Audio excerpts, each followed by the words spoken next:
Financially speaking, was 2013 a good year for America? Well, it depends on who you ask. It was a great year on Wall Street, no debating that. Corporate profits soared, and so did the markets. The S&P had its best year in 16 years. Dow had its best year in 18. So for investors and executives, it was clearly a good one.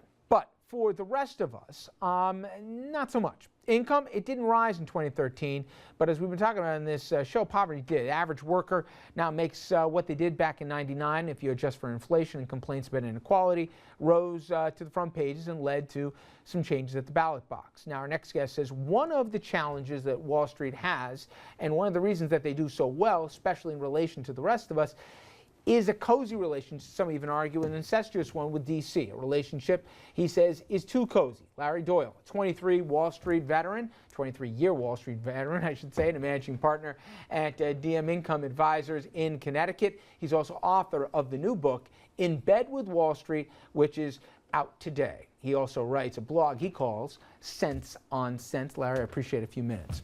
So you've seen it from both sides of this. Give the layperson an idea, who has an idea that, hey, there's a cozy relationship, but in terms of lobbying and access, just how much influence Wall Street has on Washington. When you take a hard look and an objective look at it, Wall Street owns Washington. And that's painful to say, because that's really not representative of the American public.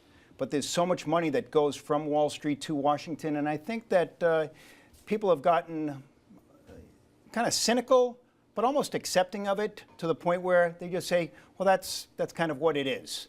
The problem is, that's not the way that it should be, and that's not the way that it has to be.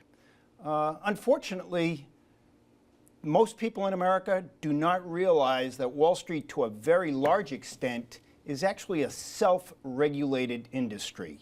And while we've gone through a whole host of machinations on all sorts of regulation and legislation, when you really drill down, Wall Street ultimately reports to itself. Mm-hmm.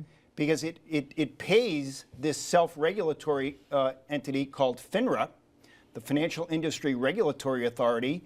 FINRA's predecessor, the NASD, was formed back in 1939, has had a very checkered past throughout its entire history. So here we go through Dodd-Frank. Dodd-Frank had no effect on FINRA, which is really hard to believe. And so I was compelled, after the crisis, to start looking into FINRA. And about a month after I looked into it, Harry Markopolos, the whistleblower who exposed the Madoff scam, mm-hmm. in his congressional testimony, he went right in front of Congress and graded the SEC as being worthy of an A+ in incompetence. And I would say, most people would say, you know what, they earned that grade. As I watched that testimony in the Q&A, they asked Markopolos, well, why didn't you bring all your information to FINRA? And Markopolos' response was, FINRA is worthy of an A+ in corruption. Wow.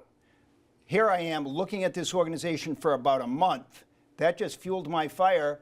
And what happened? Nothing happened. I'm curious, Larry, do you think it's complicit, or that, I won't name names, but I've had conversations with certain congresspeople, and I'll talk derivatives. They can't explain it to you. A lot of people can't explain it to you. Is it that we've now gotten with financial instruments that are so complicated that we can't expect legislators to really understand it, that there's almost a blind trust that they'll figure it out? Or is it that because of the money that's so flowing in so many ways, it's just too difficult to regulate something or to manage something that so funds so many campaigns? Which one do you think is the bigger problem? A lot of both. A lot of both. There's a lot of money, so that, like, for example, in part of the Dodd-Frank, they were reworking some derivatives legislation. Mm-hmm. Who wrote that? They went back to lobbyists who were working on behalf of Citigroup, and they wrote 90% of that legislation. You know, for whose benefit? For the bank's benefits. Again, you know, I am the biggest free market capitalist in the world.